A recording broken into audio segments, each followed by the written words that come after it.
Yeah, sure. Yeah, that's cool. Ready? Yeah, man. Alright, let's do it. 3, 2, 1. What's going on, everybody? Welcome back to class. This special edition.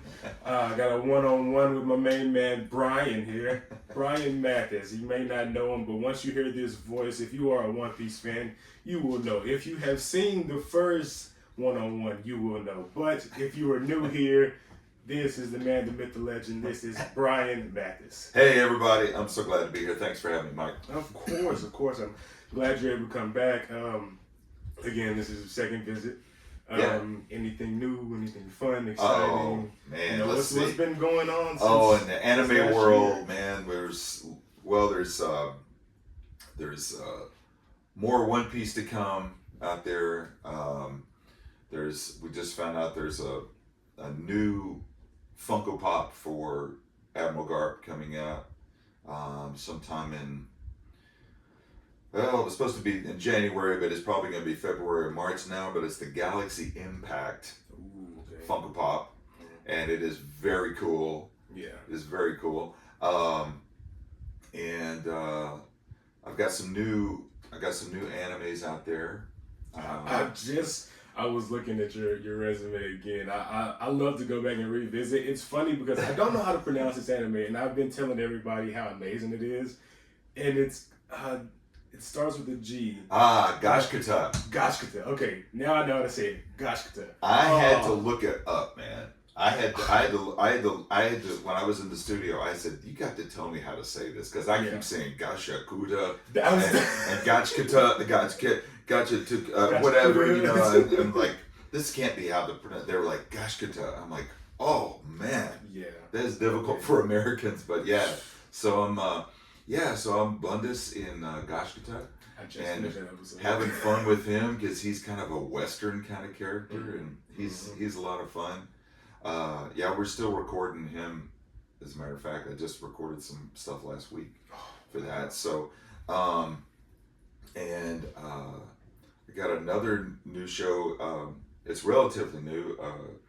It's a Chinese anime called Lord of Mysteries, and for right now, I'm only in the first season, but I'm all over the first season. This character named Dun, and there's a lot of magic, and it kind of takes place in this parallel universe. It's kind of like a Victorian England kind of thing. Okay. And it's pretty cool. It's pretty cool, and it's, like I said, it's a Chinese anime, so it still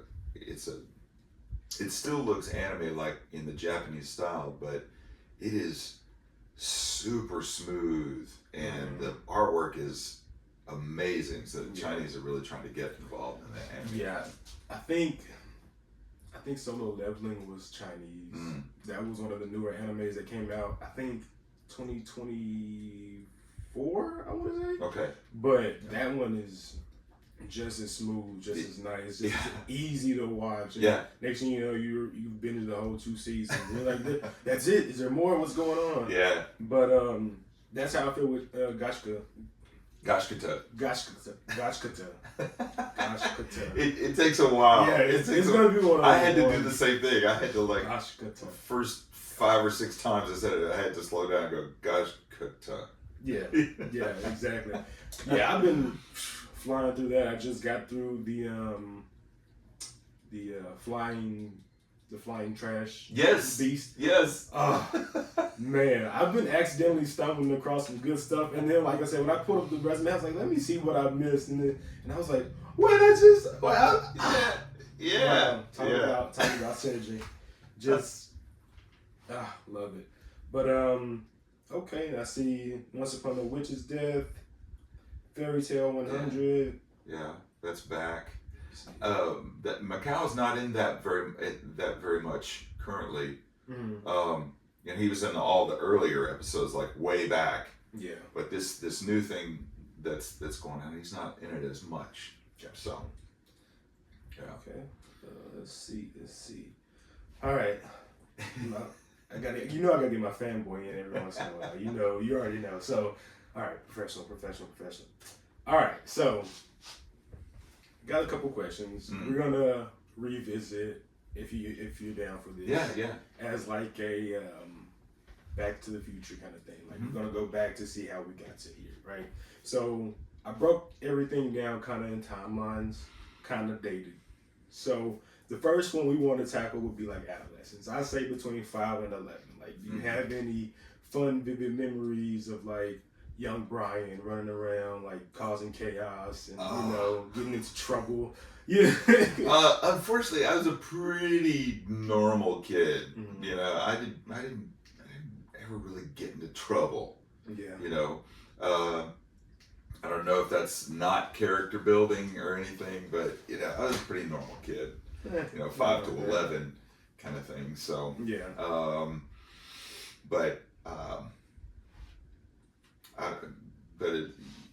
I mean, I had already known at that age. I had already had a real interest in cartoons and voices and play acting and that sort of thing. But I'd never really thought about that as kind of like in passing. Yeah. You know, it was just kind of a fun thing that you did with your friends and your family and stuff. You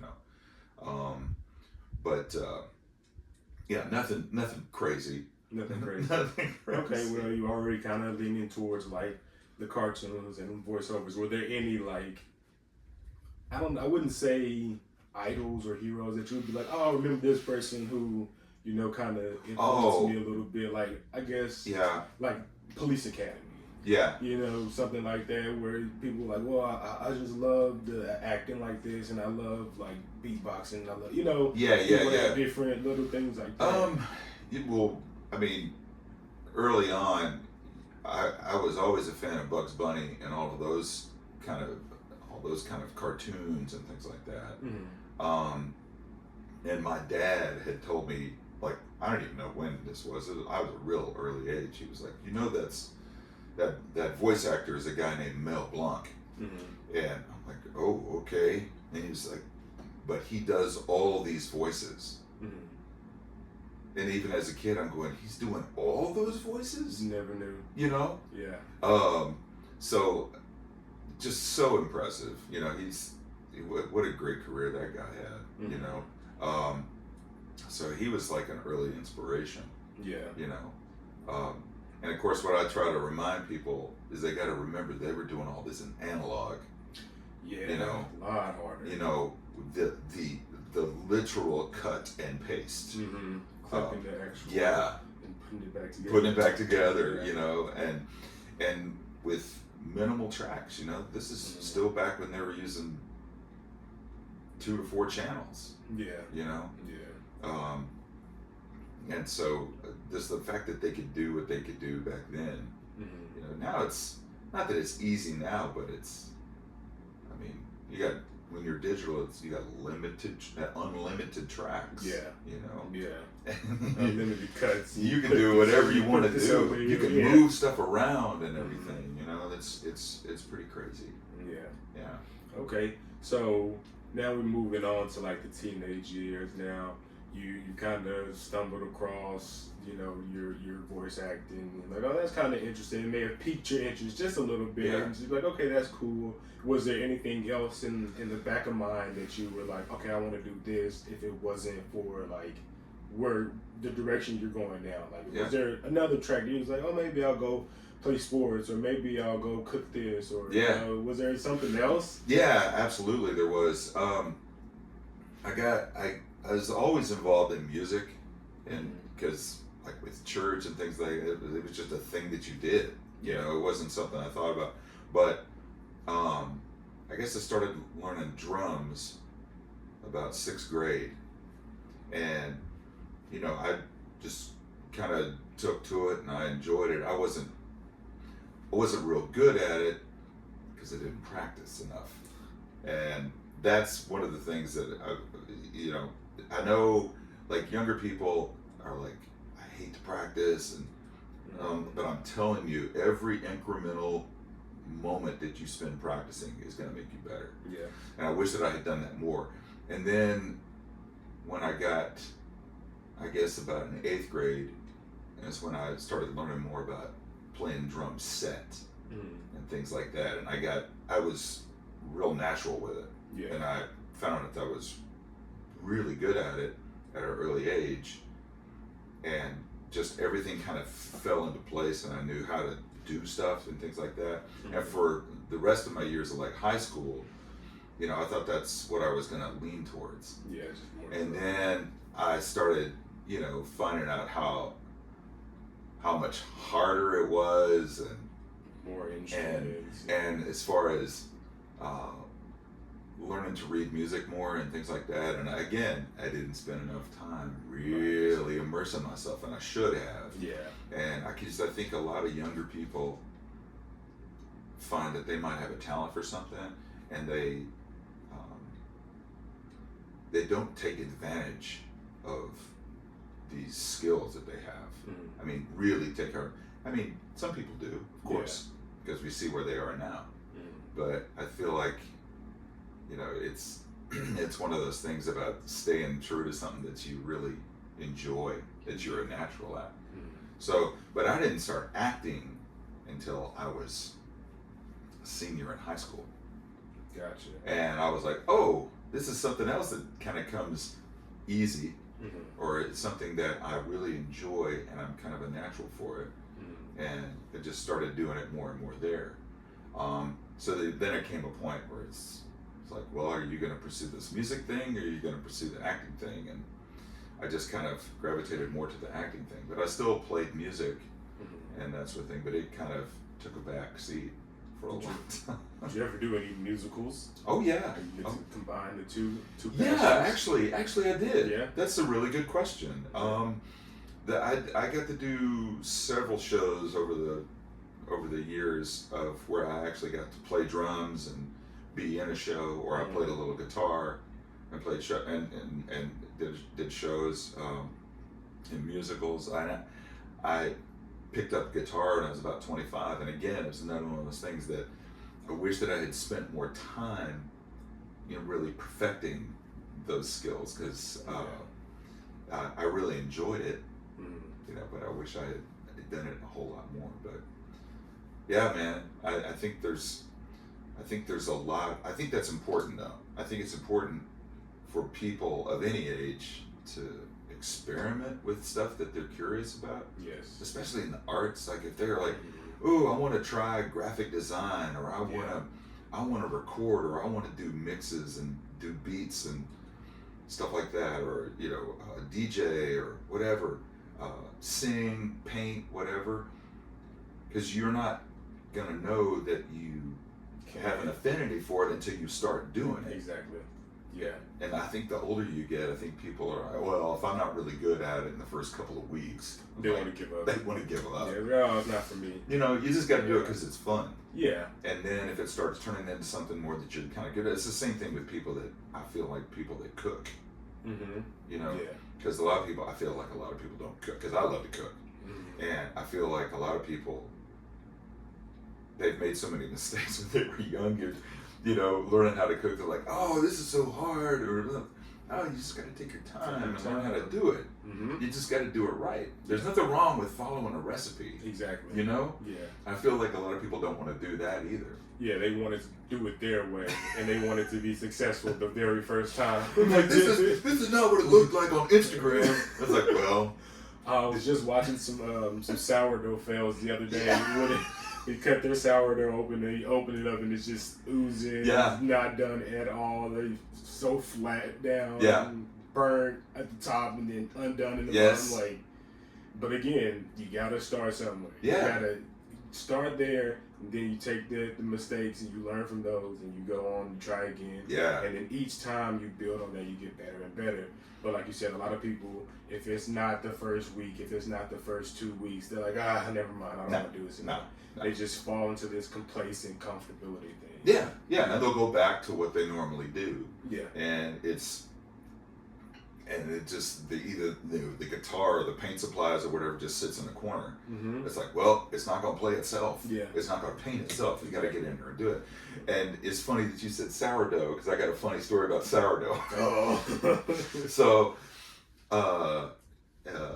we're in 26 now. So last year in 25, I went out and did a convention in Columbia, South Carolina. Okay. And This is the funniest interaction I've had with a fan yet. This good old boy comes up to my table with his kids, and he's like, "Oh man, I love Admiral Garp, man. He's my favorite character in One Piece."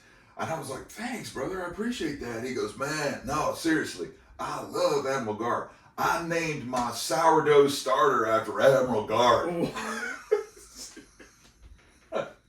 I was like, dude, you get the prize, man. You get the best answer ever. Wow.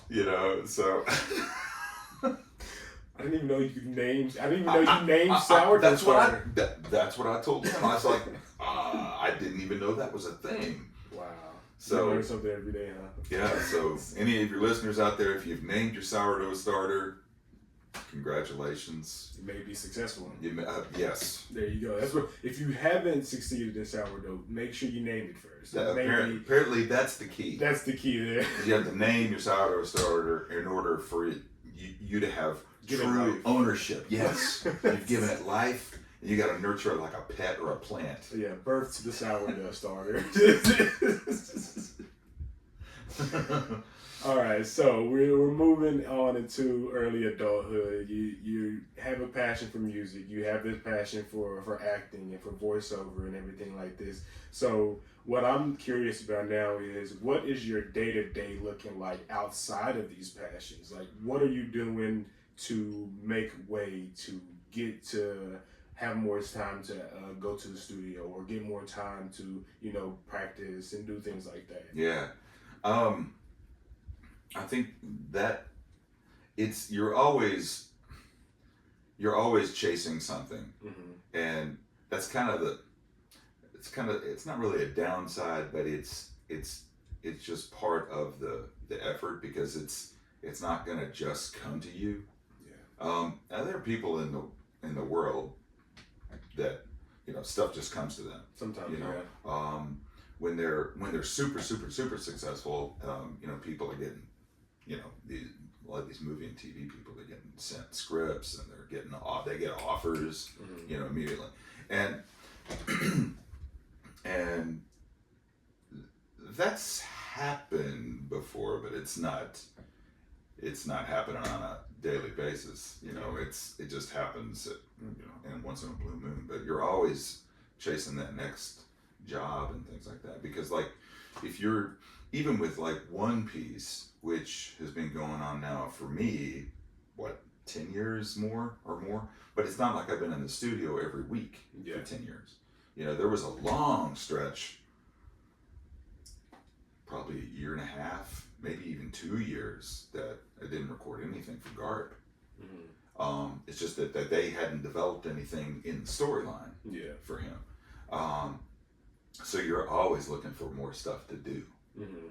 That's why you have an agent. That's why you have those kind of people, and you're trying to, pull things from other places. So you're always trying to diversify. Yeah, stay busy. Yeah, and stay busy, and keep yourself healthy and all that kind of thing. Trying to go to the gym, and and that sort of thing. Sometimes things fall off. It's like, you and I met during the pandemic, and sometimes things just out of your control. And work either not necessarily dries up, but it just goes away for a while. So you have to find other things to do and things like that, just to keep the lights on and stuff. So during that year and a half, 2 years in between, were there any other projects that you were like, okay, I'll go do this while I wait? Yeah. Occasionally, I mean, during that time, like a lot of people, you were, especially in the arts world, people are just kind of spinning around, going, what am I going to do? What is this going to look like? What does it look like now? I decided I went back to school during the pandemic. I went online. I did everything online, went back to school. Occasionally I started I guess about was about 4 or 5 months into the pandemic, I started getting more voiceover work, but it was all remote. And that's when the whole remote thing started really taking off for a lot of people, because they were trying to, because you got major corporations here that are going, we still got to keep product moving and creating stuff. And so a lot of the stuff that I recorded in 20 and 21, I was recording at home. And that was interesting. That was like learning to fly the plane while you were in it, in the air, Wow. It was pretty crazy, because you were having to record live remotely from home with an engineer at their home and the director at their home, and you're on a live feed with them, and you've got the recording software up on an iPad, and you've got your script on your phone or another computer, and they're telling you to manipulate a lot of the settings and things like that, and it was crazy. It's like, I'm just a voice actor, man. I'm just exactly. But you have to be a producer. It's like, this is all this is way out of my skill set. There's a lot of there's a lot of voice actors that are really good engineers, and they've again, it comes down to practice. But they've become really good engineers, and they know how to make good demos, they know how to make good finished product, things like that. And when you're being asked to do things that are kind of out of your control while you're trying to create at the same time, that can be distracting. It was hard, and it's humorous to me now when I go back and listen to, there's some Fire Force that I recorded from home. There is some Decadence that I recorded from home.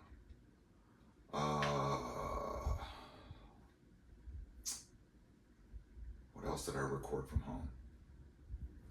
I can't remember, but it was crazy. It was a crazy process. So during that process, it was just the craziest part amongst juggling 5-6 jobs were also making sure that you delivered the lines and delivered everything the way it should be, so that way you don't have to worry about retakes and coming back and doing this again and stuff like that. And so one thing that's always, like, people always ask me, because a lot of times when I watch anime, I'm a sub guy. Okay.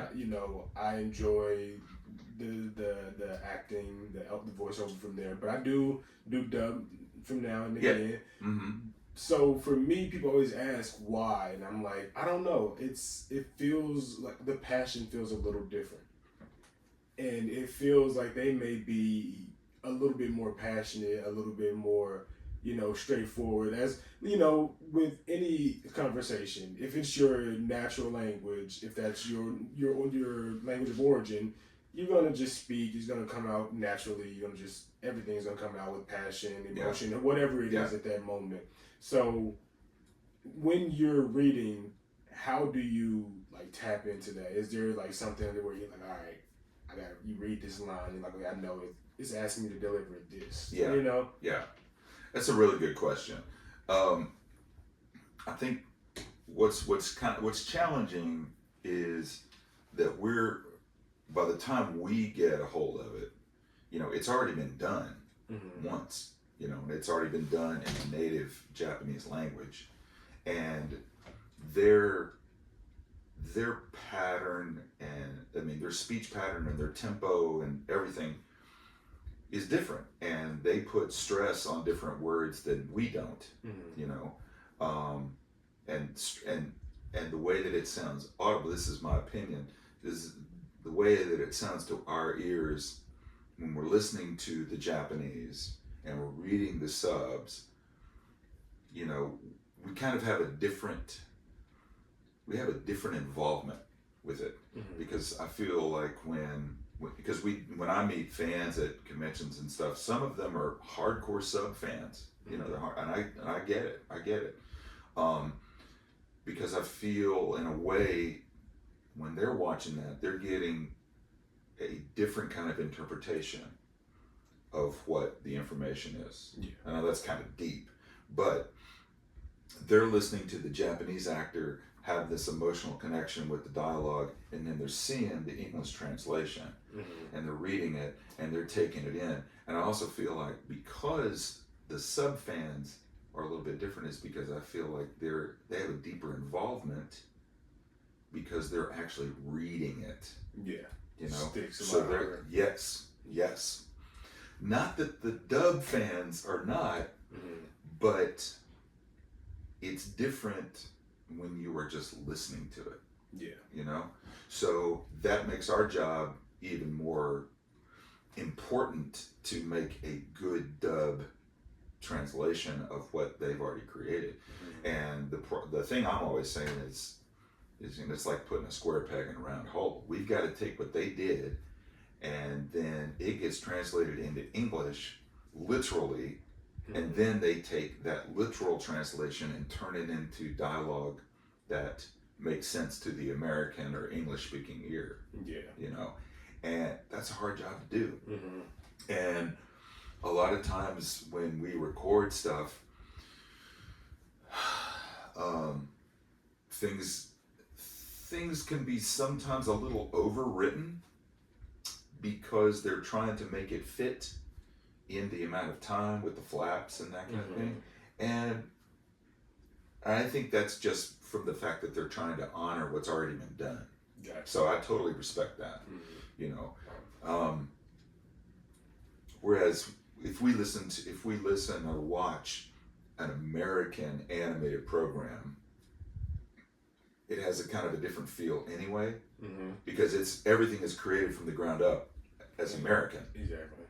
You know, even if it's like monsters or creatures or animals or whatever, it's still American, created from the ground up. So I think that Crunchyroll has done a really amazing job they work really hard at taking those literal translations and turning them into something that's believable and understandable and coherent. And then with the actors, once we get in there, because you know we don't get to study it, we don't get any time with it until we get in the room. And you know that's where a lot of actors that they do really well with the anime recording that have a background in improvisation and things like that, because they're thrown into a situation immediately right there, and you have to react. So I think it just comes back to your skills and your practice. You know, you've got a good director who's telling you this is what's happening in the scene, this is what's happened previously to this moment, and then when we watch it before we record it, we can see what the action is. We're like, oh, okay, this guy is flying up in the air with his fist like this, and he's going to come down and he's going to say this very aggressive response to this character. You know, just for an example. You know, and we can also hear their emotional intent, the Japanese, their emotional intent in the scene too, and that helps inform us. We're like, oh, he is really calling that out. You know, he is really doing this. It's not some sort of subtle thing. Or you'll have a moment where you'll see their face and they don't have, their mouth is not moving, so it's some sort of internal monologue they're having, and you'll hear their voice will be soft. And you'll go, oh, okay, so this is an internal moment that he or they are thinking about what they're saying. So, yeah. Wow. Never thought about how deep that can really. Yeah. Like, a lot of people think you just go in there and just read the words on the page, and then you just walk out. But like, no, there's a lot more. Because I remember when I was in high school, we went to Disney. I think it was my junior year, I want to say, either sophomore or junior year, and we did like the playover. So we got to have, I forgot what we were doing. I want to say it was Aladdin. Aladdin's up, and we have all our the bands out. We got the sheet music, and we're playing. It was a really cool experience just to be able to match those two up. So I'm pretty sure that's something similar to It's very similar to that. Yeah. Wow. All right. So at what age was it when you were like, all right, this is the way. This is the route I'm going. This is the passion that I've decided. Like all cards in. Yeah, probably around 19, 20, Okay. 19, 20 years old. When I started auditioning for things and started booking stuff, and because I did a lot of theater and a lot of singing and a lot of musicals for a lot of years, and after that, you know, I'd done a little bit of voiceover. I'd done some commercial jingles and things like that. But back then, the voiceover world and all that was a really tiny little universe. Yeah. And it was really hard to break in. And I guess it was probably in 2007 when I first even auditioned for any of this kind of anime stuff. Because I had some friends in the Dallas-Fort Worth area that were like, hey, you should send your demo. You have a demo, right? I was like, yeah, I got a demo. You should send it to the Funimation people. And, you know, at that time it was in North Richland Hills, Texas. Oh, wow. And they said, you should send it to them. I was like, okay. And I did, and it was a few months later, and I had gotten a small one little scene in a show called Hell Girl in 2007, and that's when Crunchyroll was still at North Richland Hills, right before they moved over to Flower Mound. Wow, so that was and I was in my 40s by then. You know, so that's the other thing too. Is like, you know, if you're still doing the thing, never give yourself a time limit. You know, it's just so weird how this kind of stuff can happen, because I didn't even start doing the convention route. I didn't do my first convention until I was in my 50s. You know, and you know, I think, gosh, last year I did what, like 15, 16 appearances. And I've got about as many this year so far. And because the year is early, we're early in the year, so you know, it's crazy how things happen, you know. And that's funny, because I tell people that a lot of times too. I'll be 32 this year. Yeah.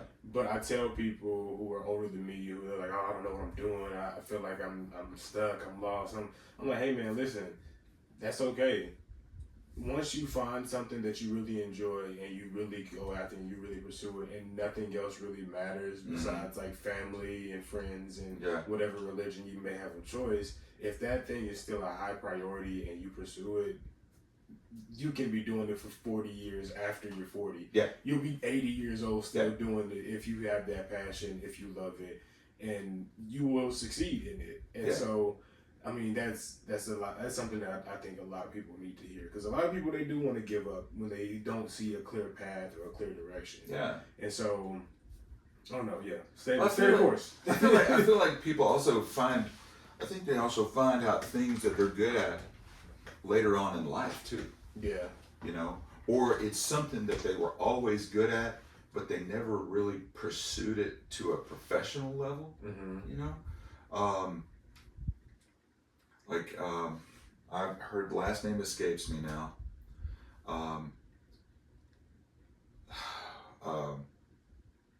You'll know this person. First name is Margaret, and I've forgotten her last name all of a sudden. I'm on the spot and I've forgotten it.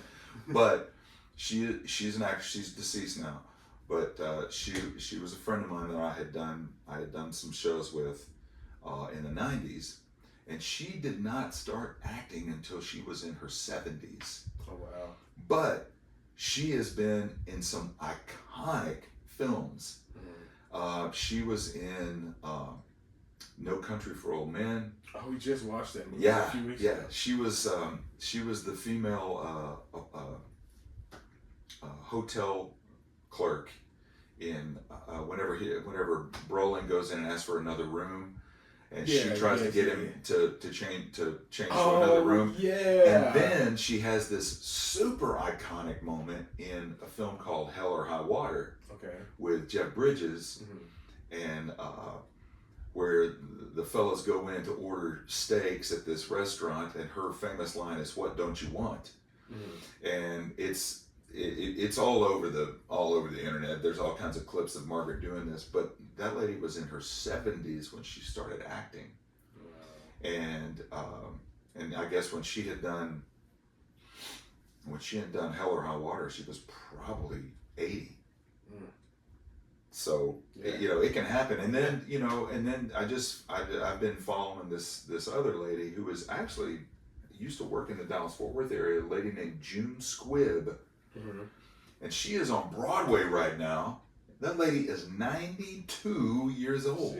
See, right there. And she's had a career since the 50s. Yeah.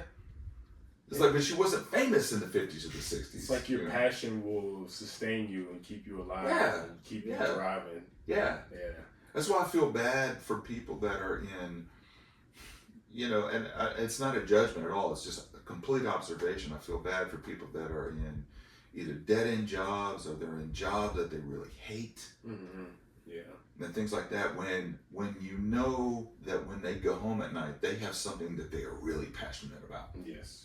That they're really hungry for and they really love to do it. And I'm not talking about people that are like sports enthusiasts. I'm talking about people that have a skill to do something else. People that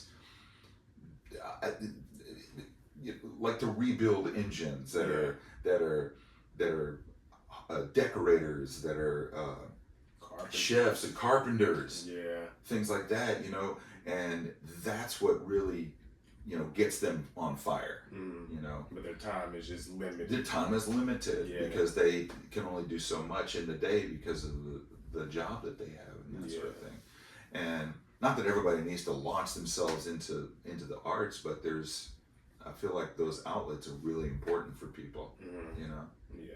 They can keep you sane. They'll keep you sane, keep you balanced, make sure that you have something outside of just your work day. Yeah, you have something to look forward to. Absolutely. See? Exactly. Yep. Yeah. So simpatico, man. I love that. Yeah. So my next question would be: has there been any fun trips in or out of country that you've been on since or before embarking on your journey? I went and visited Japan, or I went and visited Australia, or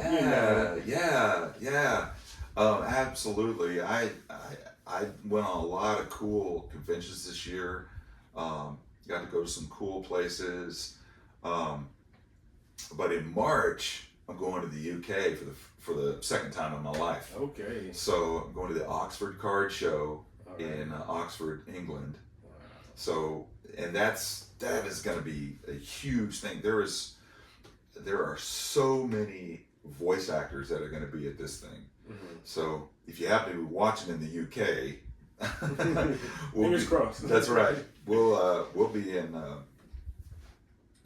Oxford, England, March 28th and 29th of 26, and there's lots and lots of people that you've heard of that are going to be there.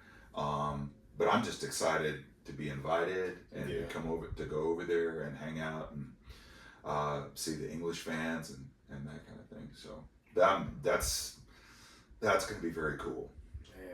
Yeah. So I'm looking forward to that. Working on getting my passport myself. Do it. I want to see outside of the country. See what else is out there. It makes you it makes you a different person. It makes you a better person. I think. Yeah. When we leave the country and get the opportunity to come back, you just have such a broader worldview. Yeah.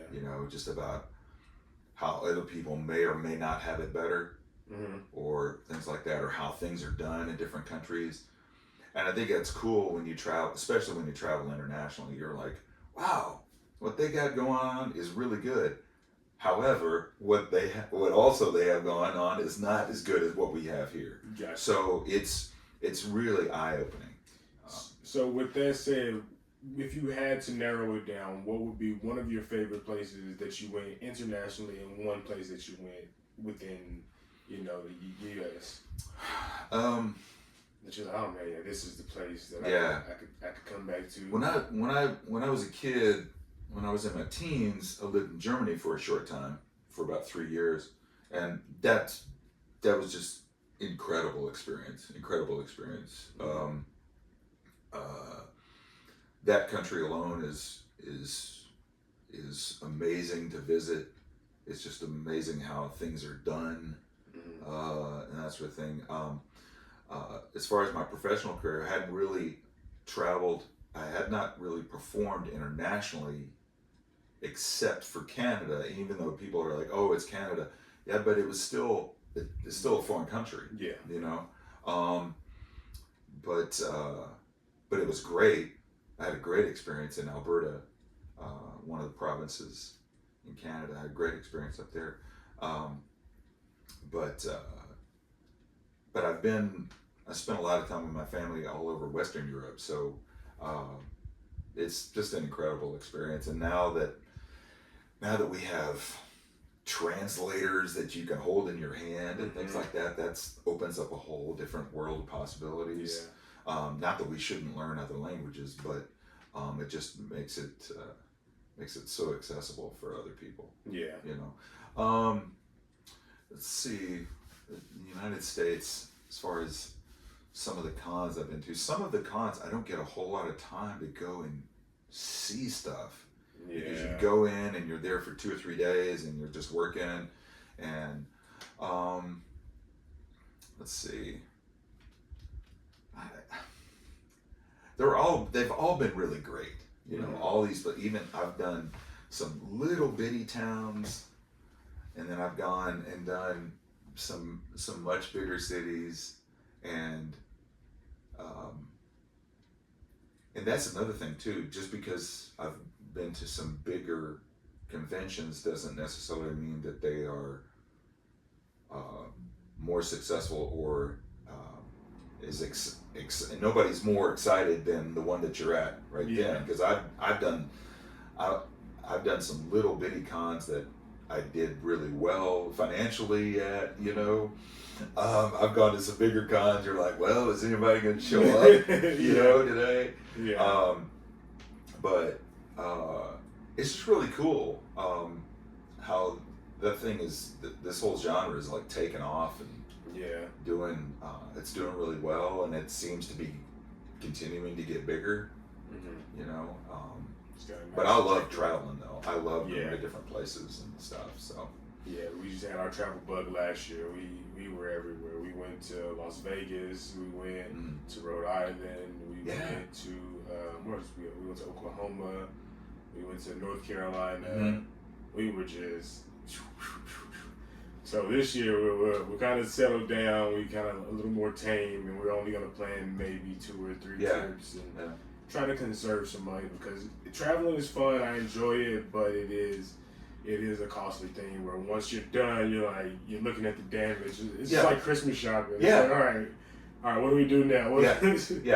So, but I mean, again, I look forward to it. I enjoy it myself. So I know for you to be able to go from state to state and go over here, go see all these different people and these different interactions, that must be cool. Yeah. You said you're looking forward to the one in the UK. Is there any other big events you're looking forward to? Any special projects coming up that you're looking forward to getting into, or? Well, let's see. I got to do 3 plays this year in Dallas and Fort Worth. Okay. Back in this previous year in 25, but that was great experience. Great time. I was really glad to get back on stage. I've got some conventions in Anaheim, California, and Orlando. Those are all fun places to go. Let's see, coming up in March, Milwaukee. I'm going to be in Owensboro, Kentucky. Going to be at Connecticut in Connecticut later this year. So there's quite a few places out there that I'm really excited to go visit. Some places I've already been to, so that's kind of nice to revisit. Some places, yeah. Any of those places, you got any like food places where you're like, I remember when we went to Wisconsin. This place we went to. Yeah. I'm a foodie too. Traveling and food. Yeah, I dig that. I dig that. When I go to a lot of, pretty much every place I'll go, I will always ask the locals, where do I need to go eat? Mm-hmm. They're like, well, what kind of food? No. I want to know where you like to go eat. Yeah, just send me. I don't care if it's barbecue, Asian, burgers, whatever. They go, somebody will go, oh, there's this great place that you need to go get a burger at, blah, blah, blah. So I love to do that kind of thing. Yeah, because I try to stay away from the chains. Yeah, because they're so generic and everywhere. You know what it is. Yeah, I can do that at home. Yeah. I like to try different stuff. So. What was the latest place you tried that just kind of set itself apart from everything else? Okay. Nothing is popping into my head right off. I should sit down. And write these things down. Make a list.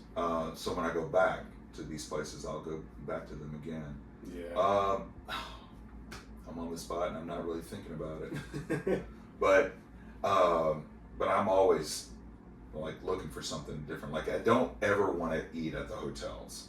Yeah. Stuff that I'm like, that's too generic. I want to try something different. I will say this. I went to, what was this place it was in Tulsa, which, by the way, I love Tulsa. Tulsa's a great city. What was this little diner? And it was like super popular. Mm-hmm. And I can't remember the name of it, but the locals were like, oh, you got to go there and you'll probably have to wait. And I went, okay. Mm-hmm. So my buddy Greg Dulcie and I were at the same con. Let's go check this out. Yeah. So we did. We went early on a Saturday morning and checked this out. And if anybody's watching in Oklahoma, they're going, oh, I know the place. Yeah. Because it's that one place. It's that one place in Tulsa where, it was so good. It was a great breakfast place. And this place is known for their cinnamon rolls. Ooh, I'm a sucker for cinnamon. And they were like, so is this your first visit to our place? And we were like, yeah. And we're okay. We're going to give you a complimentary cinnamon roll. And they brought this thing out. It was like this. It was fantastic. And I can't remember the name of this place. Oh, it drives me crazy. Your viewers are going, this guy didn't know anything. He can't remember anything. Oh man, I'm trying to give you some options. I'm trying to give you a bill. Let's see. I'll look up some Tulsa places real quick. I'm gonna let you do that. Okay. We'll put a stop here.